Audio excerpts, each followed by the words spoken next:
transmitir um pouco daquilo que temos de melhor, ou seja, transmitir um conhecimento que possa ajudá-lo a ser melhor. Exatamente o ponto de ligação entre as pessoas. É quando eu tomo todo ser humano que passa por mim como uma oportunidade. Eu vejo da maneira que ele vê, da melhor forma possível, e ele vê a melhor forma que eu tenho de ver o mundo. E trocamos essas moedas, intercambiamos, e assim cada ser humano que passa por mim se torna melhor. Cada ser humano que passa por mim, eu me torno melhor. Nós crescemos a cada contato. Ou seja, que o nosso ensinamento tenha essa finalidade, que nós estejamos constantemente na posição de pedagogos e de aprendizes, que passemos para as pessoas um ensinamento que possa efetivamente torná-los seres humanos melhores. Ouça com curiosidade, fale com honestidade, haja com integridade. O maior problema com a comunicação é que nós não ouvimos para entender. Ouvimos para responder. Quando ouvimos com curiosidade, não ouvimos com a intenção de responder. Ouvimos o que está por trás das palavras. É interessante a origem da palavra.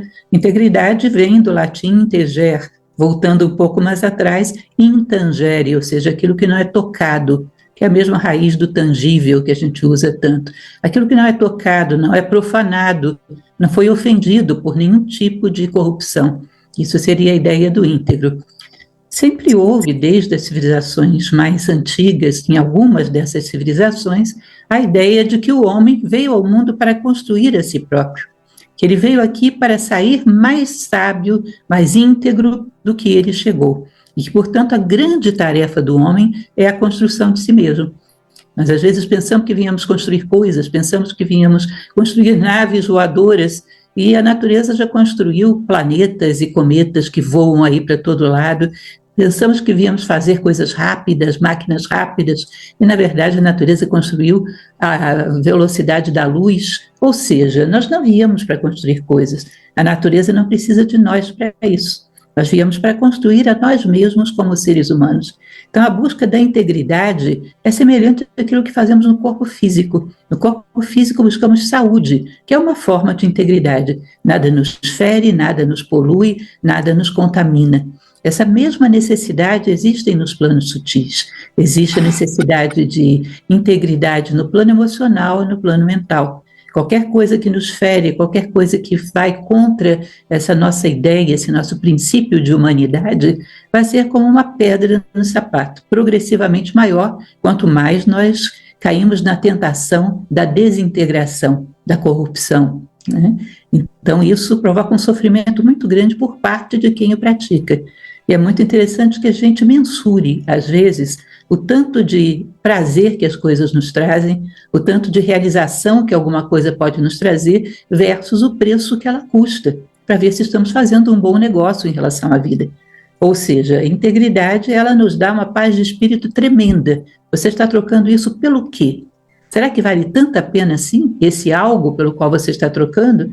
Ou é algo muito irrelevante que você poderia obter de outras formas, apenas esperando um pouco mais, perdendo a sua paz de espírito, que é a definição mais perfeita da felicidade humana?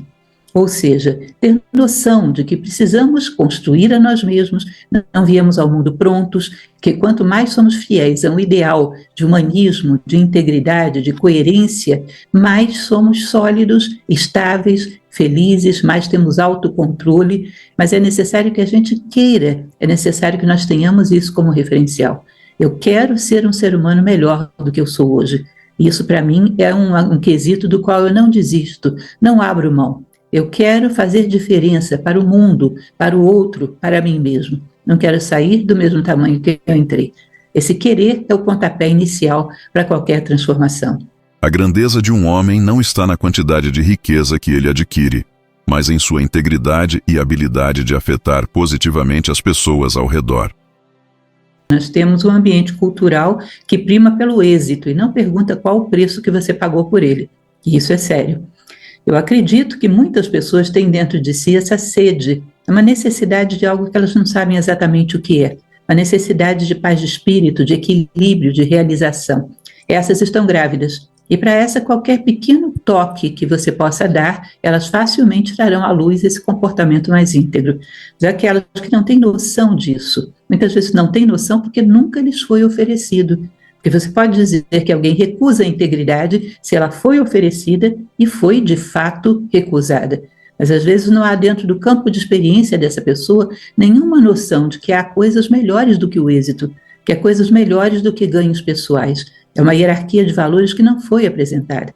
Então, existe a capacidade da educação, né, que trabalha com o ensinamento e o exemplo, mostrando que existem referenciais de pessoas que foram extremamente realizadas não pelas coisas que elas tinham, mas pelo que elas eram. Se nós precisamos de coisas para sermos realizados, a virtude é das coisas, não nossa. Nós temos que depender das nossas próprias virtudes para sermos realizados, porque aí a nossa realização, a nossa felicidade não depende de ninguém externo, depende apenas de nós mesmos. Então, eu acredito que mesmo esse que não está grávido, talvez ele nunca tenha tido essa opção, nunca tenha sido colocado diante dele essa opção de uma maneira que ele entendesse o preço que estava pagando, do que ele estava abrindo mão. Muitos, talvez, se entendessem essa disjuntiva, essa opção, talvez optassem por uma vida mais íntegra. Se alguma vez estiver buscando a aprovação dos outros, sua integridade já estará comprometida. Se precisar de uma testemunha, seja a você mesmo. O homem comum é exigente com os outros. O homem superior é exigente consigo mesmo. Eu acho que existe, em relação à integridade, algo que eu costumo falar sobre a ética, é mais ou menos a mesma ideia. Você imagine uma criança que você chega para ela e diz: coma salada, senão você não vai ver televisão. Ou se você comer, vai ganhar sobremesa. Essa criança está sendo motivada por medo ou por desejo. Aí ela engole a salada para poder ver a televisão ou ganhar a sobremesa. Outra coisa é você oferecer para uma criança uma barra de chocolate, por exemplo, que é quase unânime, né? Toda criança gosta. Você não vai precisar ameaçá-la para isso. Você não vai dizer, coma chocolate, senão não vai ver televisão. Ela não vai nem terminar de ver você falar isso, ela já engoliu o chocolate. Por quê? Porque a salada, ela come pelos resultados, pelo prêmio ou pelo castigo que ela teme. O prêmio que ela deseja ou o castigo que ela teme, mas não pela salada em si. Enquanto o chocolate, ela come pelo chocolate em si, porque ela gosta, porque ela quer e não precisa de nenhum prêmio externo. Nós criamos uma ideia da integridade que ela está muito em relação a essa integridade de coerção. Deixa eu ser íntegro porque senão eu posso ser excluído no meu trabalho, eu não tenho uma promoção, eu não ganho algum destaque, eu posso ser penalizado legalmente, mas não porque eu ame a integridade. De tal maneira que quando você me oferece a oportunidade de ser íntegro, eu nem espero você terminar de falar, eu vou ser íntegro, porque eu sinto na integridade algo que me realiza, que me completa, é uma vantagem para mim. Eu não estou me condicionando a ser íntegro para não perder vantagens externas ou não ser penalizado. E isso é uma equação que nós costumamos chamar em filosofia da consciência animal e da consciência humana.